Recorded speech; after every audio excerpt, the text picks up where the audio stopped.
해결하기 어렵거나 대응하기 곤란한 문제적 섹터들을 모아서 명쾌한 솔루션을 제시해드리겠습니다. 오늘의 문제적 섹터 해결사 파이낸셜 리서치 박철순 대표님과 함께합니다. 대표님 안녕하세요. 네, 안녕하세요. 네, 오늘 코스피가 4,200선 다시 한번 복귀가 나왔습니다. 이걸 이끌고 있는 건 바로 반도체인데요. 반도체에 대한 이야기로 시작해 보겠습니다. 글로벌 반도체 시장이 AI와 HBM 수요 폭발에 힘입어 사상 첫 분기 매출 약 300조를 기록했습니다. 글로벌 반도체 장비 시장은 2027년 사상 최대 규모의 성장이 전망되죠. 삼성전자의 신고가 랠리와 투자 경고가 해제된 SK하이닉스의 강세까지 돋보이는데 반도체주 연말 연초 랠리를 책임질까요?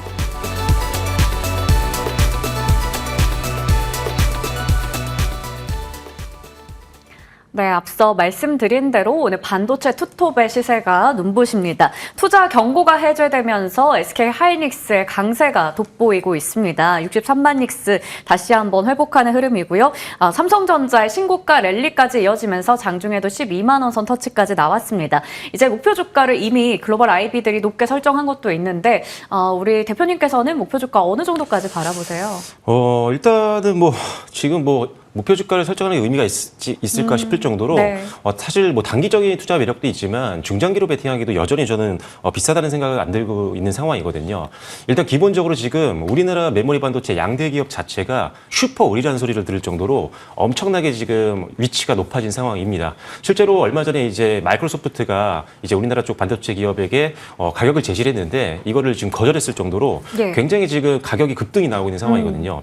이미 공급은 제한적인 상황인데 수요는 엄청나게 늘어나고 있는 상황이다 보니까 쇼티지가 지속이 되고 있고 그래서 레거시 반도체도 급등이 나오고 있고 추가적으로 HBM3E라든지 그중에도 8단과 12단 모두 다 지금 예상과는 반대로 급증이 나오고 있는 그런 상황입니다.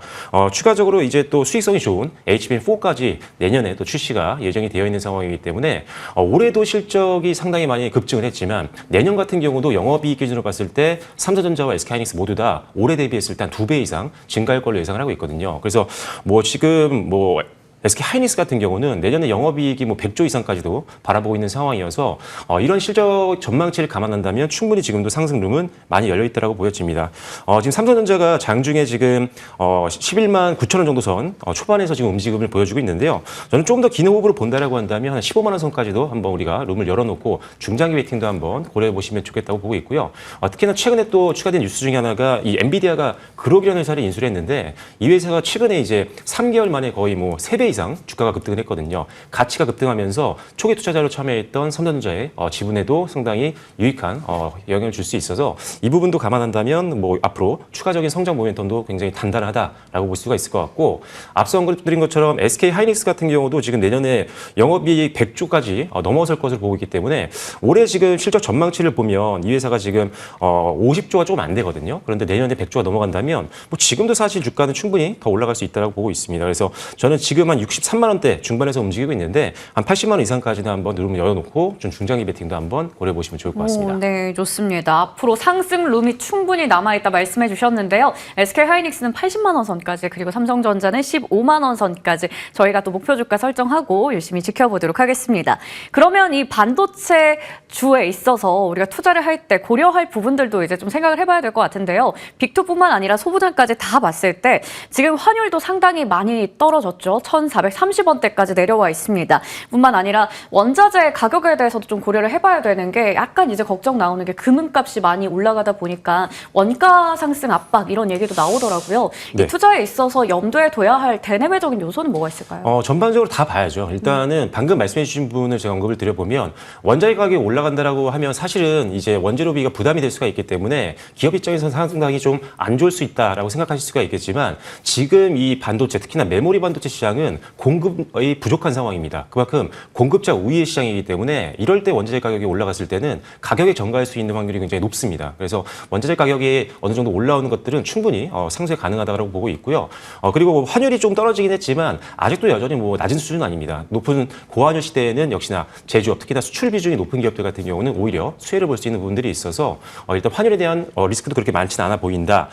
그리고 가장 우리가 봐야 되는 건 역시나 가격에 대한 부분인데 지금 메모리 가격이 계속 올라 올라간다라고 앞서 언급을 드렸습니다. 그래서 사실은 HBM4를 내년에 출시를 앞두고 있는 상황에서 HBM3, 뭐 8단이든 12단이든 이런 구제품 같은 경우는 사실 가격이 떨어져야 정상이거든요. 그런데 문제는 뭐냐면 지금 이것도 지금 부족한 상황이다 보니까 오히려 가격이 최근에 20-30% 급등하는 모습들을 보여줬습니다. 그래서 지금 옛날 제품을 팔던 지금 신제품을 팔건 수익이 엄청나게 많이 남을 수밖에 없는 그런 구조라고 생각을 하시면 돼요. 그래서 일단 내년까지도 수익은 계속적으로 좋아질 수 있는데 그래도 가격이 갑자기 혹시라도 급락하는 경우는 생기지는 않을 것 같긴 하지만 가격이 그만큼 중요하다는 점 참고하셔서 가격 동향은 계속적으로 주시해 보시면 좋을 것 같습니다. 네, 지금 공급자 우위 시장이니만큼 가격의 전가가 가능하다. 솔직히 없어서 못 판다라는 얘기가 나올 정도니까요. 가격 동향을 꾸준히 좀 지켜보자라고 얘기를 해주셨고요. 좀 긍정적인 시각에서 여전히 봐주고 계십니다.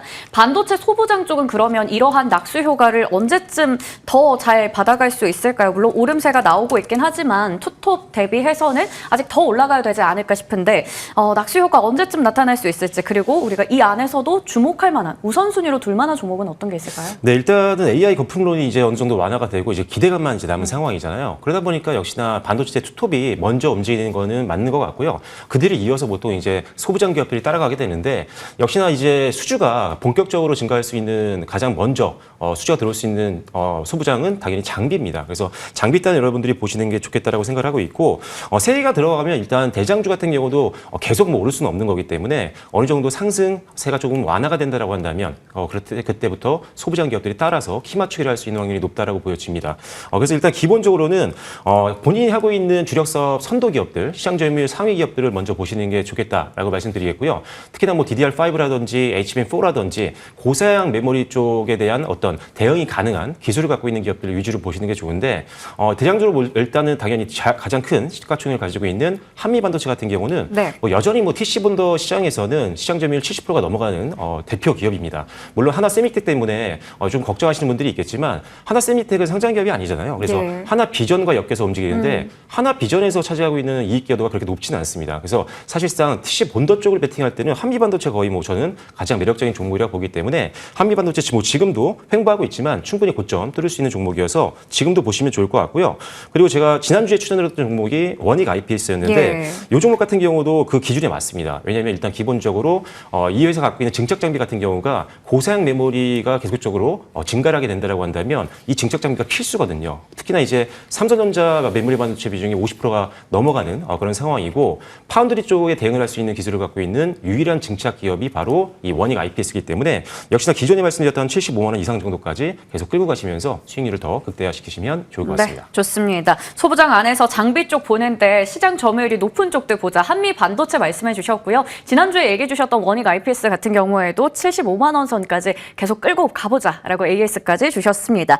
자, 이렇게 반도체에 대한 이야기 상세하게 나눠봤고요. 두 번째 섹터는 제약바이오 바로 확인해 보도록 하겠습니다.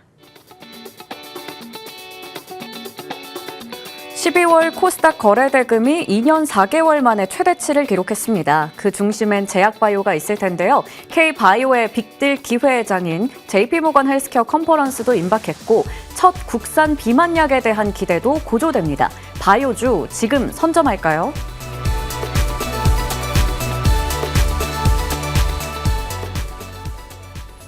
네, 제약 바이오 쪽에 모멘텀이 상당히 많습니다. 미국의 생물보안법 시행, 그리고 코스닥의 활성화 정책에 대한 기대감, 금리 인하 기조뿐만 아니라 뭐 JP모건 헬스케어 컨퍼런스 등등 정말 많은 이슈들이 있는데요. 제약 바이오주에게 가장 큰 영향을 미칠 만한 대내외 요소는 어떤 걸까요? 이게 반도체랑 똑같은 상황인데 네. 지금 모든 대외 요인들이 사실 강세를 좀 기대해 볼 수 있을 만한 그런 상황입니다. 지금 뭐 리스크보다는 기대감이 훨씬 더 높은 섹터이기 때문에 제약바이오도 계속 뭐 금리 인하에 대한 수혜라든지 코스닥 활성화 정책이라든지 아니면 앞서 말씀해 주신 뭐 JP모건 헬스케어 컨퍼런스에 대한 다음 달 기대감도 있지만 그 중에도 또 많이 알려지긴 했지만 생물보안법에 대한 기대감이 다시 올라가는 그런 상황이어서 저는 다시 한번 CDMO 기업들을 좀 더 주목해야 하지 않을까 생각을 하고 있습니다. 이미 지금 국방수권법 안에 이 생물보안법이 포함이 돼서 이미 트럼프 대통령의 서명이 마무리가 됐습니다. 그래서 실질적으로 생물보안법이 발효가 됐는데 여기서 조금 아쉬웠던 부분 그리고 에스트팜과 삼성 삼성 바이오로직스 같은 이런 CDMO 기업들이 움직임이 좀 강하게 나오지 못했던 이유는 아직 이 제재 대상에 중국의 CDMO 기업인 우시 계열이 포함이 되지 않았기 때문입니다. 그런데 이게 다음 달 1월 달에 다시 한번 이 제재 대상 기업들이 이제 한번 재조정이 되거든요. 그때 이제 우시 계열이 포함될 것으로 예상을 하고 있기 때문에 그렇다면 지금 움직임이 잘 나오지 않고 오히려 조금 조정을 받았던 지금 시기가 오히려 CDMO 관련된 기업들을 매수하기 굉장히 좋은 타이밍이라고 보여집니다. 특히나 이제 삼성 바이오로직스 같은 경우 이제 분할 이후에 조금 주식 시장이 조금 우하향 흐름들을 좀 보여주고 있는 상황인데 오늘 또 오랜만에 60일선에서 반등이 나와주고 있는 그런 상황이거든요. 근데 결과적으로는 이 바이오 시밀러 쪽을 분사를 했기 때문에 이 회사는 이제 CDMO만 전문으로 하는 기업으로 탈바꿈이 된 겁니다. 그렇다면 영업이익률은 사실 바이오 시밀러보다는 이 위탁 생산 쪽이 훨씬 더 높았거든요. 40%가 넘으니까요. 그래서 오히려 수익성이 더 좋아진 상황이기 때문에 단기 조정이 마무리된 지금 구간이라면 천천히 좀 대응을 해보시면 좋을 것 같고요. 대표 기업인 또 ST판 같은 경우도 역대 최고 수주잔고를 기록하고 있고 지금 생산 캐파 기준으로는 올리고 생산 기준으로 전 세계 1위까지 지금 올라간 상태이기 때문에 실적이 다시 한번 레벨업 된다라는 것을 감안했을 때 충분히 지금도 우리가 매수를 고려해 볼 수 있는 타이밍이라고 보시면 될 것 같습니다. 그래서 다음 달에 있을 국방수권법 안에 들어가는 제재대상 기업들이 어떤 기업으로 바뀌는지 꼭 주목하시면서 대응을 보시면 좋을 것 같습니다. 네, CDMO 관련한 이야기를 좀 주셨습니다. 삼성 바이오로직스 지금도 충분히 접근 가능하다. 앞으로 실적에 대한 성장까지 점친다면 좋은 자리다라고 말씀해 주셨습니다. 그리고 지금 계속 얘기 많이 나오는 게 JP모건 헬스케어가 컨퍼런스가 임박했다라는 건데 여기서 뭐 플랫폼이나 메쉬나 여러 가지 또 성과들이 공개될 예정입니다. 관전 포인트 어떤 걸로 짚고 계세요? 일단은 JP모건 헬스케어 컨퍼런스 같은 경우는 가장 큰 제약바이오 이제 학회잖아요. 예. 여기서 이제 기대해 볼 수 있는 것들은 여기에 참여하는 기업들이 실질적으로 계약이라든지 뭐 기술 이전이라든지 M&A라든지 이런 성과로 이어지는 경우가 많기 때문인데 일단은 뭐 우리나라와 이미 기술 이전에서 파트너사 같은 경우는 글로벌 빅파마 같은 경우는 뭐 발표를 굉장히 많이 하지만 실질적으로 우리나라 기업들 중에 발표하는 기업들을 주목할 필요가 있습니다. 일단은 메인 트랙에서는 삼성 바이오로직스와 그다음에 추가적으로 여러 가지 기업들이 있는데 셀트리온이 메인 트랙에서 발표를 하고요. 세 기업이 더 있습니다. 알테오젠과 D&D 파마텍, 휴젤 같은 경우가 또 발표를 마지막 날 하는 걸로 지금 알려져 있는 상황이기 때문에 이들 기업에 대한 관심도가 더욱더 집중될 수 있는 상황이고 주가도 지금 상당히 안정적인 구간이니까요. 일단 발표를 앞두고 있는 기업들 위주로 여러분들이 주목해 보시면 좋을 것 같습니다. 네, 그럼 이제 이 안에서 오늘의 탑픽을 봐야 될 텐데요. 오늘 문제적 섹터의 탑픽은 조금 전에 말씀해 주셨던 종목 안에 있을까요? 어떤 종목인가요? 리가켄 바이오입니다. 리가켄 바이오 도 이제 참여를 하게 되는데 네. 일단 이 회사는 ADC 관련돼서는 글로벌 선도 기업이죠. 이미 인증을 받았고 기술 수출을 굉장히 많이 했습니다. 이 회사가 벌써 누적 기술 이전 성과가 99조를 넘어서서 거의 10조에 가까워지는 상황이고 계속적으로 이 기술 이전을 가장 많이 하는 회사이기 때문에 언제든지 시세가 분출될 수 있는 기업이다라고 보시면 될 것 같고요. 이 회사가 갖고 있는 콘조리라는 플랫폼 자체를 지금 이제 JP모건 헬스케어에 참여를 해서 계속적으로 협력사들을 계속 모색할 예정이기 때문에 JP모건 헬스케어 관련된 종목으로도 우리가 기대감을 가질 필요가 있다라고 보시면 될 것 같고요. 그리고 여러 가지 너무나도 많은 파이프라인을 갖고 있는 기업인데 그중에 하나만 말씀드리면 허투 타겟으로 하는 이 파이프라인 자체가 지금 상용화를 앞두고 있는 상황입니다. 복성제약이 파트너사인데 지금 임상 3상을 진행하고 있는 상황이어서 상용화에 대한 기대감까지 있는 파이프라인을 갖고 있는 몇 안 되는 기업 중에 하나라는 점도 이 회사의 강점이다라고 보시면 될 것 같습니다. 그래서 일단 지금 현재 오늘은 좀 빠지고 있지만 충분히 분할 매수 가능한 구간이라고 보여지고요. 목표가는 일단은 최고가 부분을 말씀드리도록 하겠습니다. 20만 원으로 제시를 해드리도록 하겠고요. 손절 라인은 전저점 바로 아래죠. 16만 원 선으로 제시해드리도록 하겠습니다. 네, 오늘 문제적 섹터의 탑픽은 리가켄 바이오입니다. 전고점 부근이죠. 목표 주가는 20만 원, 손절가는 16만 원 설정해 주셨습니다. 지금까지 파이낸셜 리서치 박철순 대표님과 함께했습니다. 저희 성공 마감 전략 1부에서 준비한 순서는 여기까지입니다. 잠시 후 성공 마감 전략 2부에서 다시 인사드리겠습니다. 고맙습니다.